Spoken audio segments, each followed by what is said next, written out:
Zee Marathi वाहिनीवरील लक्ष्मी निवास या मालिकेमध्ये आपल्याला आता जान्हवी जयंतला शिक्षा देताना पाहायला मिळणार आहे. तर काय आहे सविस्तर माहिती, चला जाणून घेऊया. त्याआधी जर तुम्ही आपल्या चॅनलवरती नवीन असाल तर व्हिडिओला लाईक आणि आपलं चॅनल सबस्क्राईब नक्कीच करा.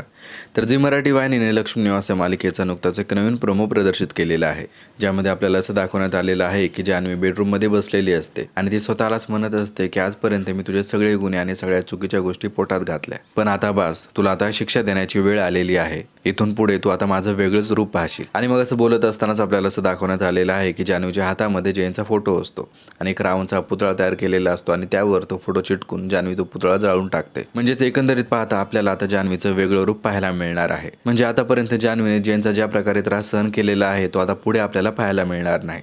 तर उलट आता जान्हवी जयंतला शिक्षा देताना आपल्याला पुढे पाहायला मिळणार आहे. कारण जान्हवीला आता जयंतचं खरं रूप समजलेलं असतं. म्हणजे ज्या प्रकारे जयंतने जान्हवीच्या मित्रांना त्रास दिलेला असतो किंवा मग जान्हवीला त्रास दिलेला असतो, आता हे जान्हवी सहन करू शकत नसते. त्यामुळे आता जान्हवी जयंतला त्याच्याच भाषेमध्ये उत्तर द्यायचं ठरवते. तर अशा प्रकारे आपल्याला मालिकेमध्ये आता जान्हवीचं वेगळं रूप पाहायला मिळणार आहे. तर आता जान्हवी जयंतला कोणत्या कोणत्या शिक्षा देणे हे पाहणं आता रंजक ठरणार आहे. तर मालिकेमध्ये दाखवण्यात येणाऱ्या जान्हवीच्या या वेगळ्या रूपाबद्दल तुम्हाला काय वाटतं, कमेंट करून नक्कीच कळवा.